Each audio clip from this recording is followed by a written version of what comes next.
indo puxando conversa.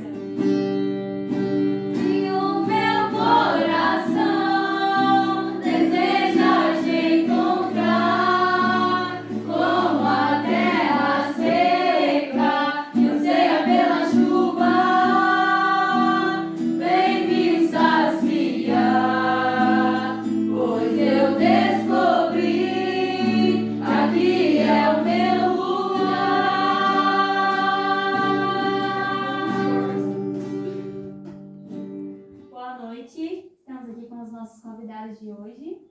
Boa noite, muito obrigado pela oportunidade de estarmos aqui. Eu sou o Ricardo. Boa noite, meu nome é Gleida. Boa noite, meu nome é Ana.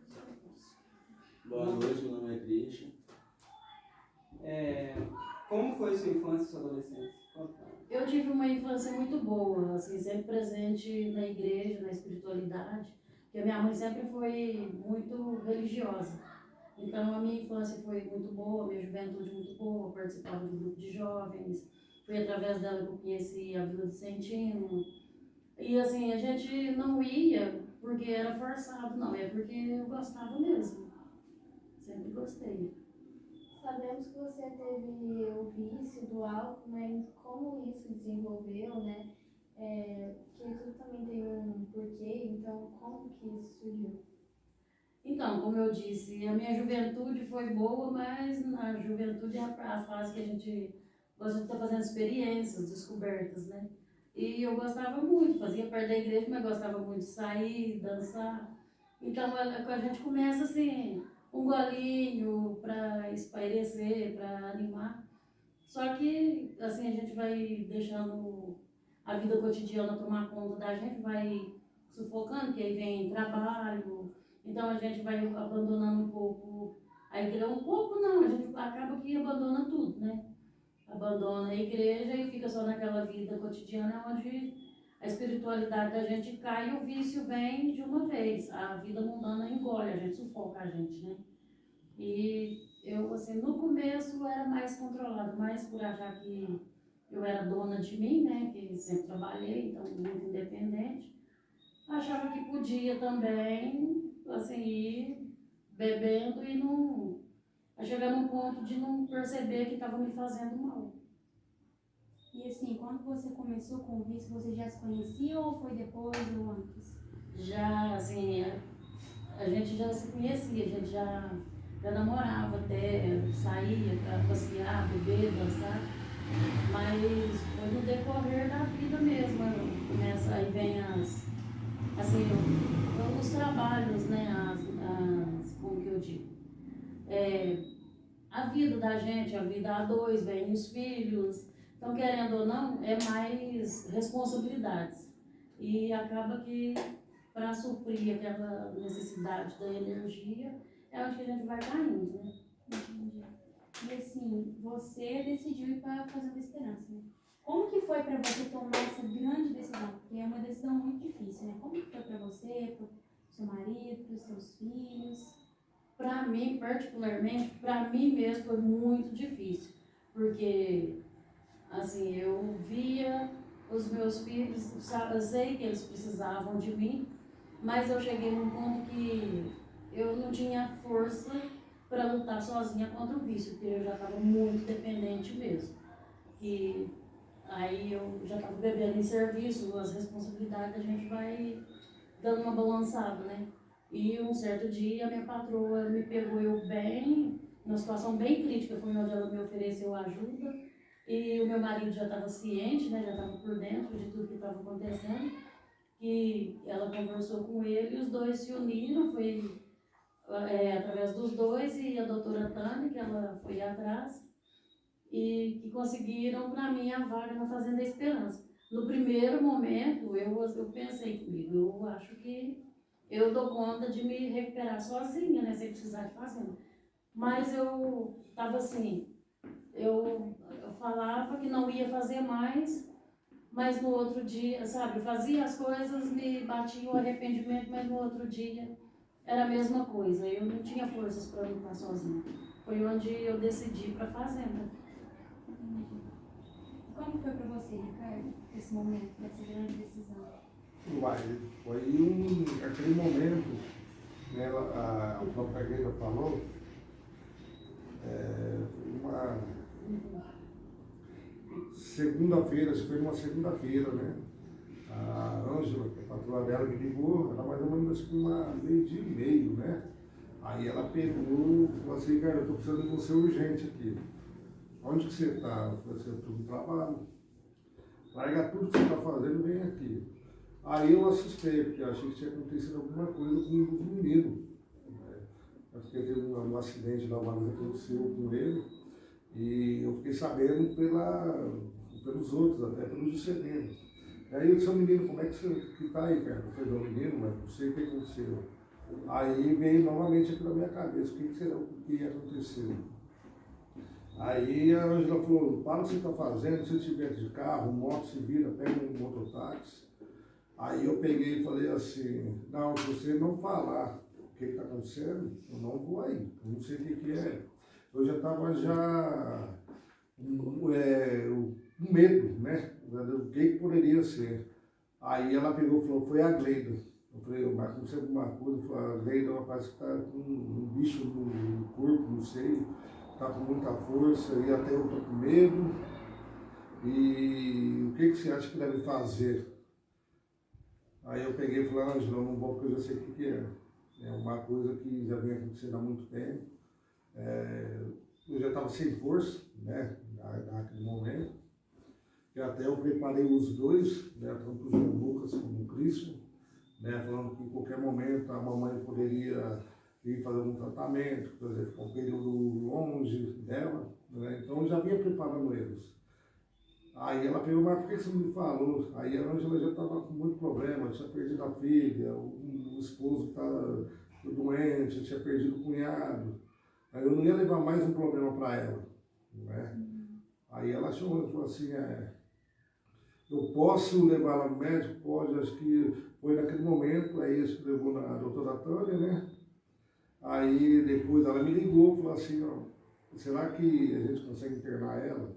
Eu falei, ó, isso eu queria há muito tempo, porque já estava prejudicando já nós, assim, os filhos, né? Ela já estava sem vida, sem rumo, né? Discussão, briga, aquelas coisas, tudo que tinha. E a gente queria ajudar, mas não conseguia. E ela vivia falando, não, eu não vou me internar, não vou fazer.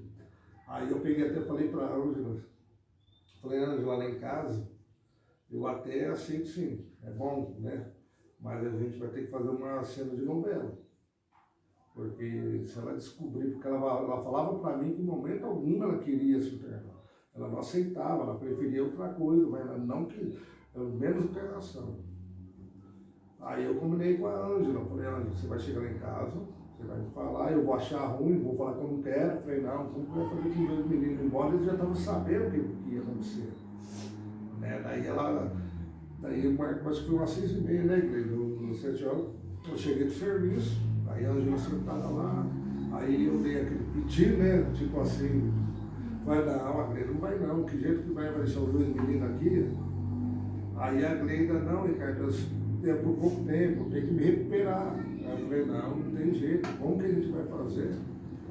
Para tentar ganhar a confiança dela, para ela entender porque ela tinha que ir naquele momento, né? Aí, muito custo, aí ela sentou perto de mim, pegou na minha mão, ela estava até embriagada no dia. Né? Eu falei assim, eu volto logo. Aí eu falei, mas se é pela alegria, né? Para a gente voltar a viver, né? Ter uma convivência familiar, então...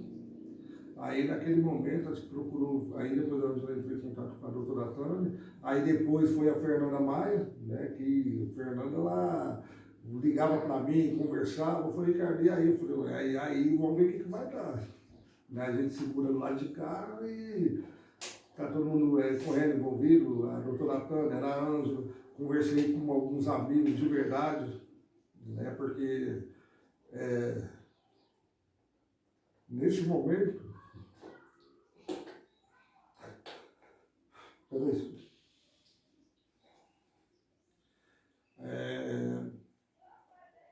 vocês que são jovens, vocês podem ter certeza que vocês vão ter um monte de amigo aí, ou melhor, vão achar que tem muito amigo.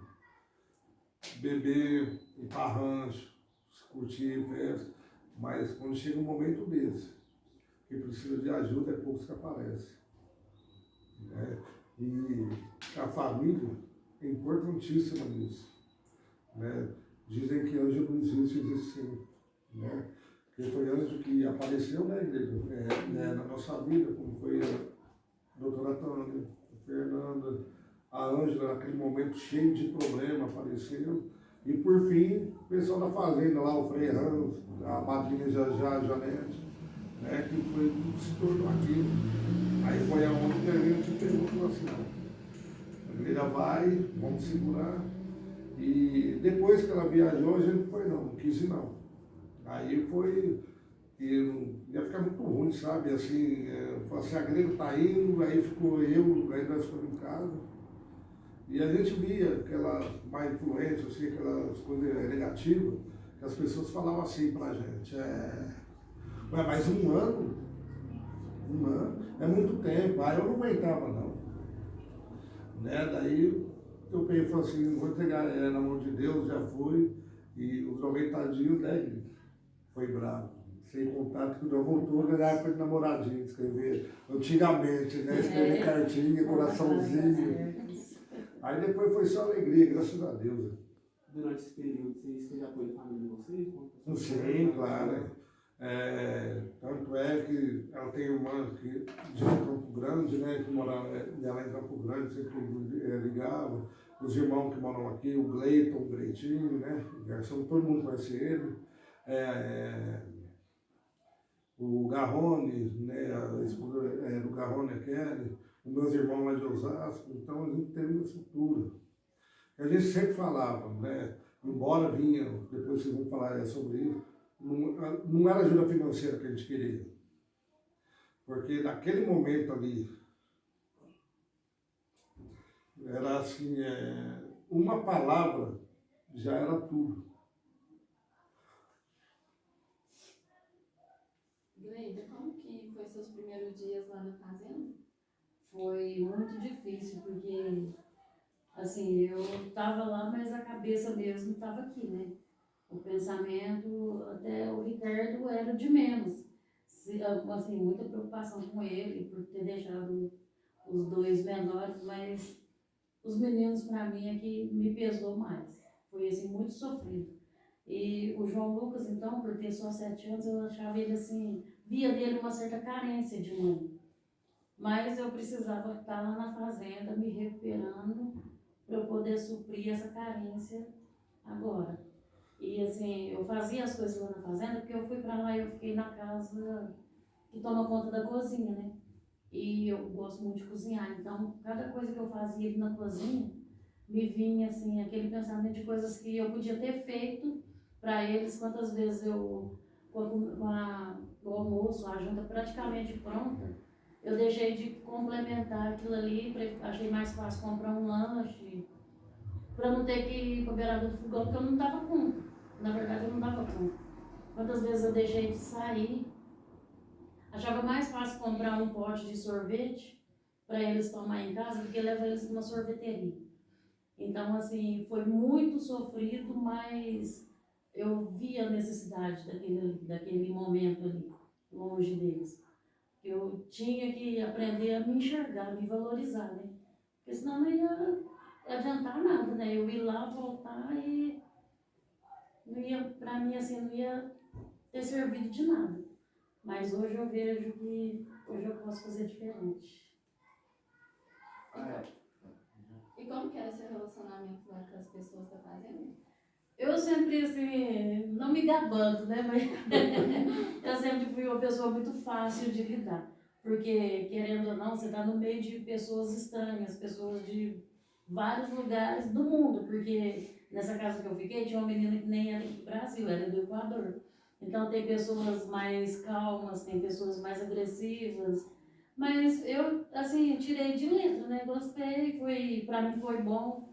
E a parte da espiritualidade não me afetou, porque era uma coisa que eu já gostava, né? Assim, que sempre terços, missas, palestras. Então, assim, deu para eu tirar de letra. Foi um tempo muito bom, foi bem aproveitado mesmo, esse tempo que eu fiquei. Primeiramente eu queria começar falando da Fernanda, né, que eu conheci ela, primeira vez falando sobre a Fazenda da Esperança foi ela. O Tchão também, que foi pra lá, graças a Deus recuperou, daí ele faz parte da banda lá que eu faço, então nós sempre esteve juntos, certo? E agora o Carlos que tá lá, que é filho dele, meu amigo, espero que ele recupere e tudo mais. Mas que eu conheci a fundo da Fazenda da Esperança foi o livro que eu li, Escola de Relacionamentos. Pelo que eu vi lá, muitas pessoas entraram na droga por causa de traumas e feridas do passado. Então ela explica muito essa parte sobre a inteligência emocional. Você lembra de algum trauma que te levou à cerveja, alguma coisa assim? Então, a minha infância, como eu disse, a minha infância e juventude foi muito boa e eu convivendo com essas pessoas lá, eu me achei assim, uma sem vergonha, cara de pau, realmente, porque eu não tenho lembrança de alguma coisa que tenha me afetado ao ponto de eu assim, ter uma fraqueza tão grande. Não tenho lembrança de nenhum trauma, não. Foi assim, a minha família sempre foi uma família pobre, né? Mas uma família assim, em questão de espiritualidade, em questão de convivência, assim, bem estruturada. E não sei te explicar, eu acho que foi mesmo uma fraqueza. Uma fraqueza mesmo. Só pegando uma deixa, uma pergunta muito importante sua. Lá eu tive a oportunidade de conversar com várias meninas, moças, senhoras, que passou e teve um momento que eu cheguei a falar para a Gleida, em cima dessa pergunta tua, o problema da Gleida lá era um grãozinho de areia em relação àquelas que estavam lá.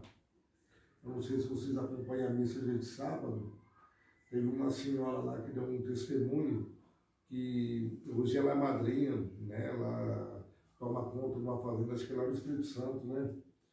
O testemunho dela é forte. Ela fala que ela usava droga, ela não tinha trauma, em cima disso que você falou. Né?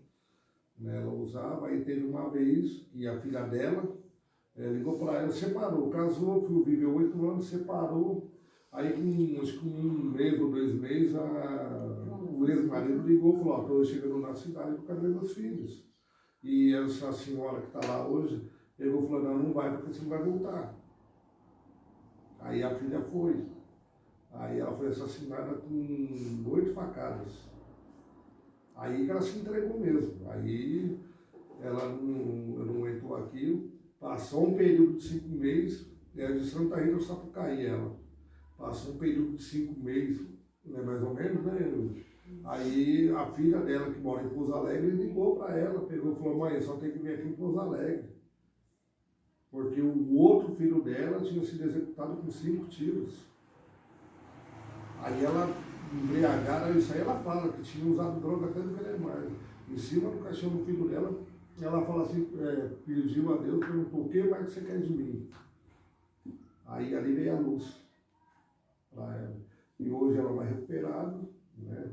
Ela continua na caminhada dela, né? Hoje ela é voluntária e está salvando mais vidas. Entendeu? Aí em cima, eu falei, Gleida, vê as pessoas que estão aqui, envolvidas com crack, cocaína, né? O seu problema é uma pedrinha, é uma coisinha mínima, né?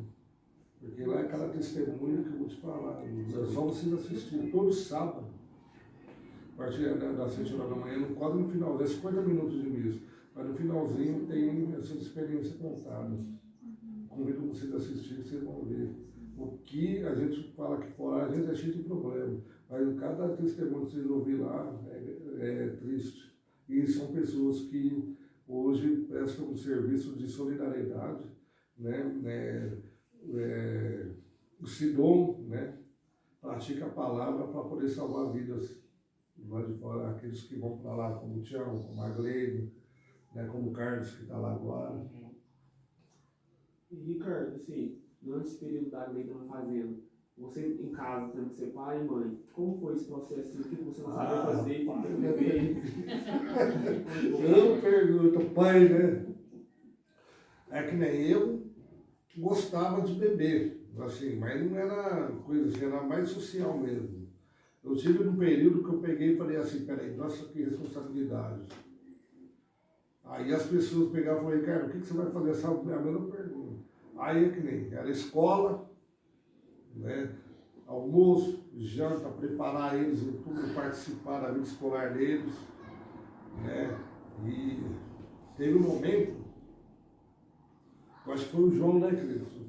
Ele chegou em mim e falou assim, papai, acho que foi o João mesmo. O papai, eu tô com uma saudade da mamãe. Aí, eu acho que eu tava lavando louça. Aquilo ali eu engoli. Aí eu falei assim, eu tenho que ser forte agora. Não quero chorar perto deles. Aí eu fiz o que eu tinha que fazer, entrei no banheiro, mas desabei. Aí, a hora que eu voltei, tinha recebido carta, eu mostrei para eles. Aí ele pegou e falou assim, não, mas logo, logo ela tá aí. Isso que foi mais difícil para mim. Agora lavar, passar, cozinhar, eu sabe, às vezes participar mais da vida deles, né? Isso aí foi muito importante, sabe? E não foi fácil. Né? Muita gente me elogia muito. Nossa, Ricardo, você foi guerreiro. Eu falei, não.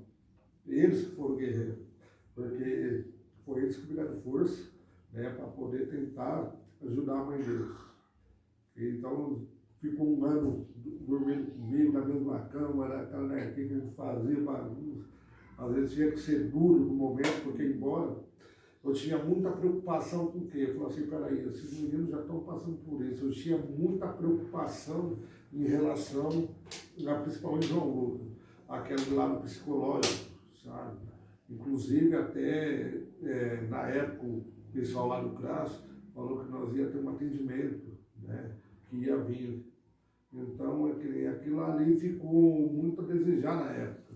Porque se eu fosse esperar, a minha cabeça eu já estava doidinho, eu estava virado, e eles é a mesma coisa. Então, tem o projeto da tia Gleda, ela entrou, teve aquele outro projeto que tem lá na Popular, da Maia Maçom. Então, tudo isso ajudou, né? Graças a Deus, os professores de psicólogo, não é nada disso. E os amigos mesmo de verdade, os vizinhos chegavam, eu vou estar fazendo alguma coisa, vou tentar isso. Eu falei, não, tá tranquilo lá. Tem uma vizinha nossa, a Rosiane, todo final de semana ia vir buscar o João Lucas. E aí o João Lucas, então aquilo ali ajudou muito. Foi um processo assim que talvez o poder público deveria ter feito e não fez. Né? Mas o que já tinha passado, não estou criticando, mas fomos informados que nós ia ter uma equipe que ia nos acompanhar e essa equipe não chegou. Aí eu peguei e falei assim, mas já que tentou, vai tu mesmo. Então foi onde que começou, tipo assim, conversar muito, eu conversava muito, via como que tá lá, João. Cada reunião que tinha, as professoras elogiavam ele chegou até a ganhar medalha. O Cristian nem se fala, né? Ele assumiu uma responsabilidade que não era dele para a idade dele. Né? Foi um parceirão, pai também, que querendo ou não, ele é muito preocupado com o irmão, tinha que dar banho, tinha arrumar, que tinha que fazer. Às vezes tinha reunião dela na cama que eu chegava à tarde, o irmão já tinha arrumado janta lá para ele, às vezes perguntava, ligava. Então foi isso que eu consegui conduzir esses 12 meses, né, de caminhada que a Greta esteve lá na fazenda. Christian, conta um pouquinho como que foi essa experiência de viver essa ausência da sua mãe por esse tempo. No começo eu nem estava ligando, não estava preocupado no começo. Depois de um mês de minha mãe ficando lá em São Paulo, comecei a sentir falta, comecei a aproximar mais de outros, porque antes eu ia só brigar, porque eu não vou com outro direito. Sim, acho que nesse mundo não consegue tirar de sério fácil esse aqui. Não consegue já. Aí eu chegava da escola, meu pai pedia para arrumar ele lá, arrumava, levava ele, ficava lá em casa terminando de arrumar tudo. Batia 5 horas lá, buscar ele, fazia café da tarde. Tinha vez que ele tinha o projeto da tia Gleida, fazer corrida, levava ele, ficava lá com ele. Quando meu pai ficava até 9 horas da noite lá na Câmara, por causa de reunião, eu ia lá.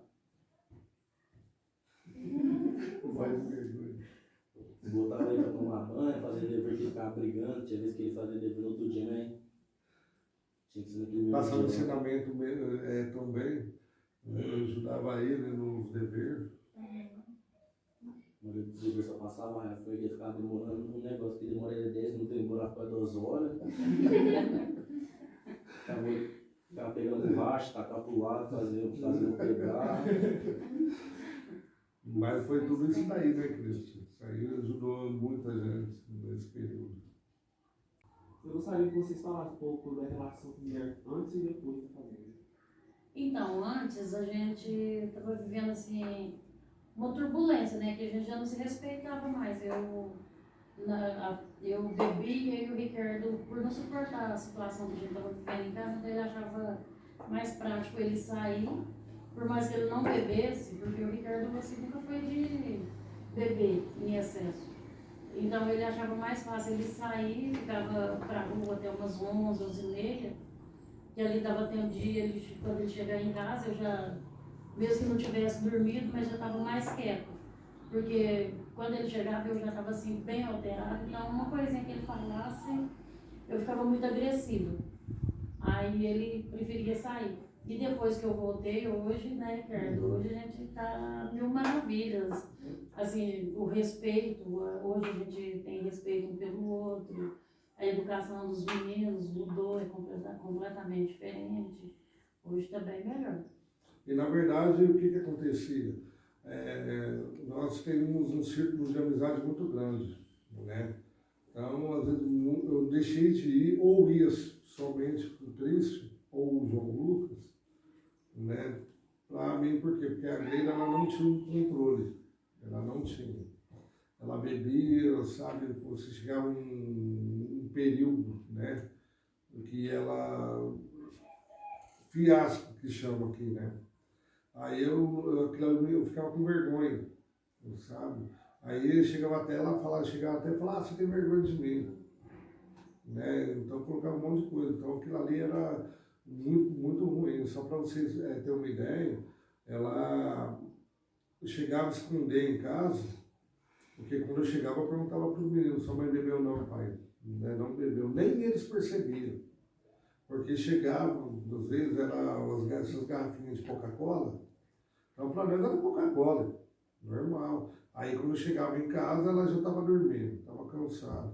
Ou ela estava estressada com alguma coisa. Aquilo ali foi, aí conversava com ela, aí era discussão, era briga, era coisa muito ruim, o vizinho escutando, sabe, palavrões. Né? Presenciava 2, 3 vezes o vizinho já foi lá, aí aquilo ali, sabe, a gente não tinha uma vida, né, uma família, né? Aquela coisa de sair, curtir um domingo com os filhos, um sábado, ir numa festa, não tinha aquilo. Aí hoje já estava pelo menos esses 40 dias que ela voltou de lá, até depois mesmo da convivência lá, após os 90 dias que ficamos sem nos ver, aí as coisas foram mudando, a vida começou a ter um sentido, né? Entender, valorizar essa pergunta que você fez, você como pai e mãe, sabe, a responsabilidade cresceu mais. Antes, como eu falava, eu gostava de tomar uma cerveja, tinha um bar lá perto de casa que eu ia muito. Hoje eu vou, mas para pegar caldo de mocotó, né? Eu gosto muito. E as pessoas perguntam, cara, vai beber não? Eu falei de beber, mas com o tempo, não é possível. Porque não adianta ela fazer essa caminhada, ficar 12 meses lá, aí quando sai, aí eu continuo fazendo as coisas que eu fazia, sair do serviço, vou chamar a turma de serviço lá, vou lá beber uma cerveja, uma dúvida e vou embora. Não, eu estou errado. E todo esse trabalho, todo esse processo que a gente passou, vai afetar ela. Porque como não sei quem foi que falou, o problema, lá ela está internada, lá ela está acolhida, então ela está protegida. Tem um ciclo de oração, né? Tem todo dia uma atividade diferente. Ela está dentro de uma bolha, então ali ela está super protegida. O problema é quando o acolhido, né, no caso ela, ou outros que querem sair, é aqui fora. Esse que é o perigoso. é como que a comunidade, como a sociedade vai abrir os braços. Né? Foi quinta-feira mesmo, eu passei para tomar sozinho, gosto de torreiro que está bem frio. Aí eu passei em determinado lugar lá, o cara pegou e falou, oi, cara, vou dar uma sodinha. Não, pedi torreiro, depois pedi sodinha. Falei assim, sodinha? Eu falei, falei, não, bebe uma. Eu falei, não estou bebendo mais. Então, quer dizer, as tentações, né? São as tentações que aparecem. E não é justo eu passar o que eu passei junto com meus filhos, 12 meses, para chegar, não, mas não tem nada a ver. Eu falei, tem tudo a ver, tem tudo a ver. Porque no momento que eu chego com o cheiro, querendo ou não, tem aquelas crises de adoecimento. Ela vai sentir o cheiro, posso chupar 10, 20 chicletes, fazer o que comer cravo, fazer tudo. Mas ela não vai sentir o cheiro. Aí ela vai chegar no meu, cara, você bebeu? Até ela me falou, não, cara, não tem nada a ver não. Eu falei, tem tudo a ver, porque nós, e a família, tem que dar suporte aqui fora para ela.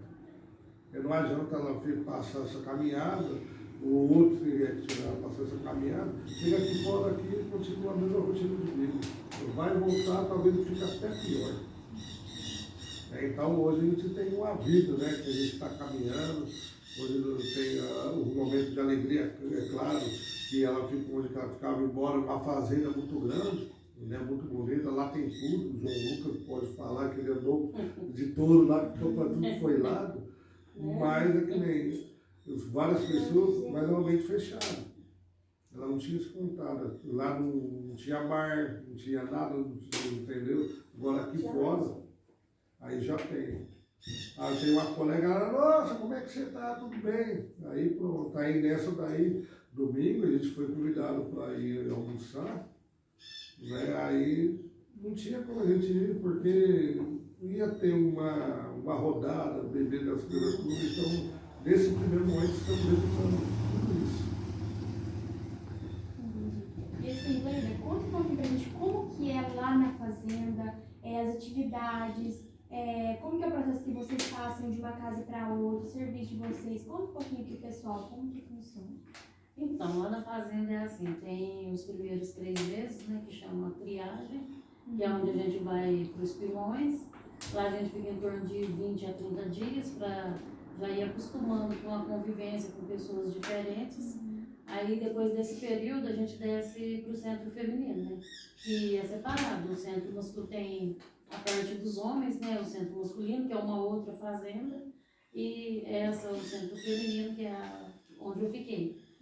Então, assim, ali tem o tripé, que é o trabalho, espiritualidade e convivência.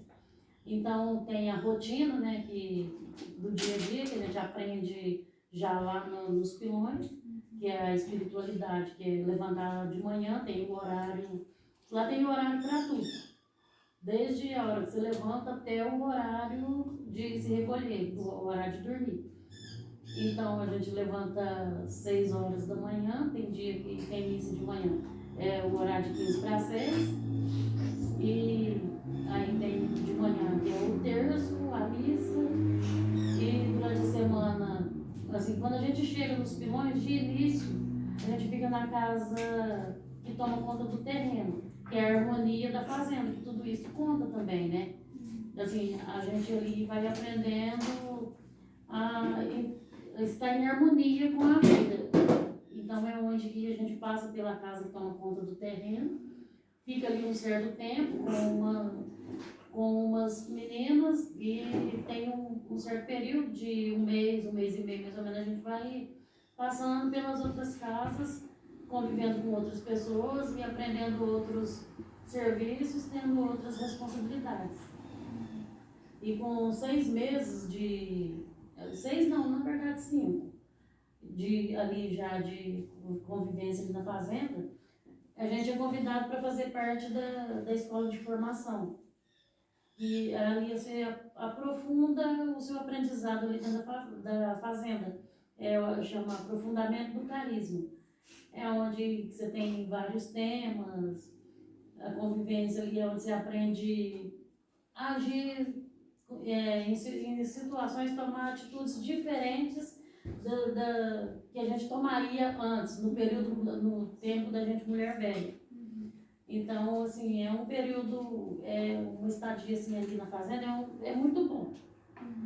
É onde que realmente, assim, eu acho que eu falava que eu não ficava mais do que 3 meses lá. E depois, com um certo tempo, quando eu fui para a escola de formação, é que eu fui enxergando que realmente precisa de pelo menos 1 ano.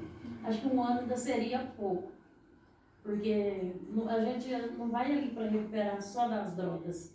A gente tem tantas mazelas na vida da gente, assim, por dentro da gente, que a gente não tem noção, não tem ideia de coisas que a gente pode se recuperar ali. Então, eu acho que assim, precisaria de pelo menos, no mínimo 1 ano, e se possível, mais, assim, você fazer pelo menos mais uns 6 meses de um voluntariado, uma experiência por conta própria, para a gente poder se restabelecer mesmo. Mas é uma convivência muito boa ali. E o João Lucas ficou um tempinho, né? Fala pra nós aí, João Lucas, como é que foi? Ah, Oi? o que você aprendeu? Presta atenção, Pode falar. Pode falar que você está sendo gravado, viu? Quanto tempo você ficou lá? 15 dias. Isso. Ele foi para visitar a mamãe, aí como estava perto de eu sair, eu estava na vez dele. Mas só um pouquinho, ele responde o restante. Aí ele ficou comigo os últimos 15 dias. E o que você aprendeu lá, Ju? Olha pra frente. Não, tira a mão da boquinha e você falar. Jesus. Fala mais alto. Não, acho que foi ajudando. Aprendeu, né, sobre Jesus, sobre regras, né, João? Que lá tudo tem regras. Ele, depois que a gente voltou, que a gente não tinha o hábito de fazer oração de manhã, assim, em família, fazer oração nas refeições. E hoje em dia a gente faz, e ele que é o puxador das orações. Né, João? A Tânia falou um pouco sobre as cartas, né? Esse dia, sexta-feira agora mesmo, mandei uma carta pro Carlos, né? Mandei uma imagem de um trompete, escrevi lá tudo lá, certo? Porque trompete faz parte significa demais na nossa vida, certo? Mas é músico desde os 12 anos, 11 anos, certo? Aí, Gleido, eu queria saber o que essas cartas agregavam de bom na tua vida? Assim, eu receber cartas faz uma diferença muito grande mesmo, porque às vezes você está num momento ali sem esperança já, sem vontade mesmo, porque tem as crises, né, que dá aquelas crises, aquela vontade de ir embora, de jogar tudo pro alto. E uma carta que você recebe, poucas linhas ali que você lê, que você recebe da sua família, a família contando como está aqui fora, a família te dando força, então faz muita diferença. E, nossa, eu ficava sem receber carta em menos de 15 dias, eu já estava brigando. Aí punha a madrinha responsável da casa, e cada casa lá tem uma responsável que a gente chama de madrinha. Então a madrinha da minha casa, eu punha ela louca. Ó, o Ricardo não me mandou carta, e rapidinho a carta chegava, porque aí eu tinha que pôr até por Sedex, né?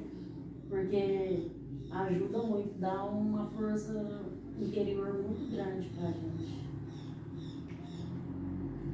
E quem deseja ir à Fazenda da Esperança, né? O que tem que fazer, quais são os processos, a quem procurar. Então, no meu caso, eu recebi ajuda, né? Me ofereceram ajuda. E assim, como eu passei por lá, hoje eu indico muito a Fazenda da Esperança para as pessoas que queiram se recuperar.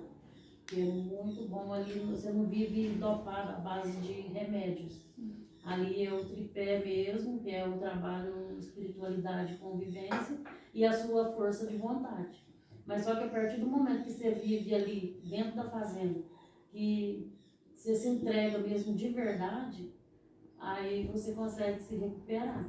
Porque você ouvir a palavra de Deus, ali você vive com tanta intensidade que você não sabe explicar a espiritualidade que você vive lá fora. A vontade que você tem é de chegar aqui fora e pôr tudo para fora, tudo aquilo que você recebeu lá dentro.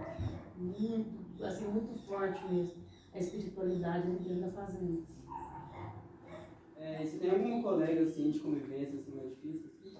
Tive, assim, eu tive várias, né? Mas tinha uma que eu não sei, acho que era, como se diz, era meu déjà vu. Você sabe que vem assim o déjà vu? Então, ela era uma espécie do meu déjà vu. Então, tudo que ela fazia, ele me implicava. Me implicava e eu ficava assim a ponto de perder meu Jesus ali. Mas aí, num certo dia, a gente estava dormindo no mesmo quarto e ela saiu, ela era meio bagunceira. Ela saiu, deixou o quarto daquele jeito. E nesse dia eu não estava com paciência para suportar aquilo ali. Aí pensei, falei, hoje eu pego ela de jeito, mas depois acho que assim, a presença de Deus veio tão forte em mim que eu deixei passar, arrumei a bagunça dela, depois chamei ela para conversar, para a gente se entender, e foi onde que, na verdade, ela tinha problema interior que eu estava enxergando só o exterior dela.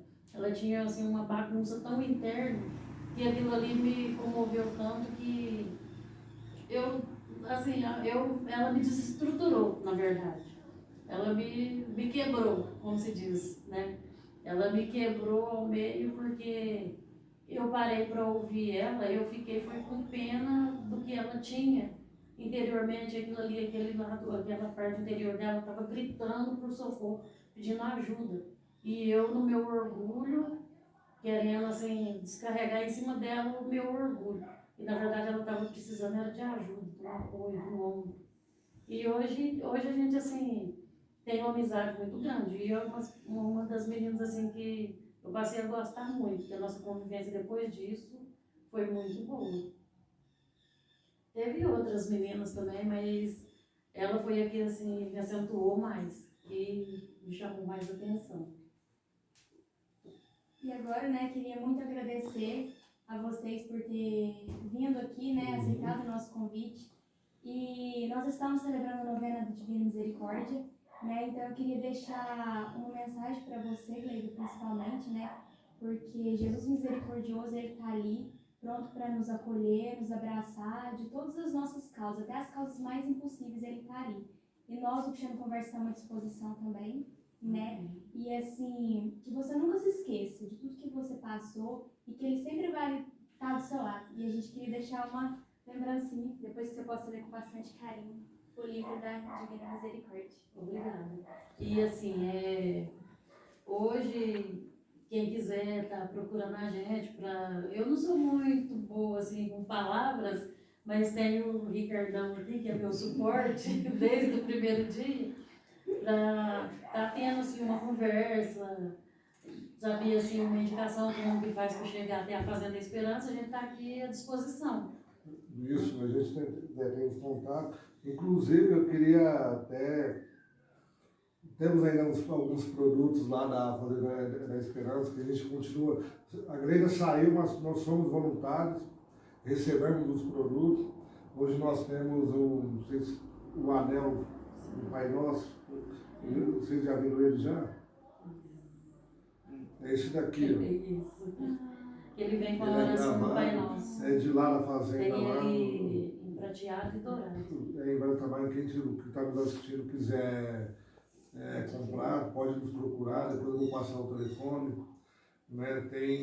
Então é muito importante, porque isso aí salva a vida, sabe? Lá a gente não pode de forma alguma virar as costas, porque se você tiver a oportunidade de ir lá um dia visitar, vocês vão adorar. Tem os franciscanos, né, igreja, que teve lá, eles foram de a pé, que acho que tem uma doutrina deles lá que tem andado quilômetros e quilômetros. Os jovens, igual vocês, conheceram lá.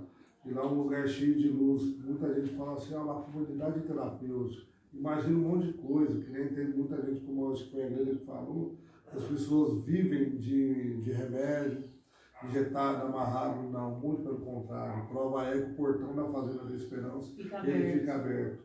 Ninguém fica preso a nada, as meninas ficam lá, que nem a igreja tomava conta da cozinha, a cozinha que eu falo era para a fazenda toda. Né? Elas iam almoçar lá, então ela fazia o cardápio junto com a bandeja já. Então ninguém fica amarrado lá. Então, lá você entra, lá você vê aquele que é um lugar cheio de luz, sabe? Você se sente bem, fala assim, nossa, que lugar.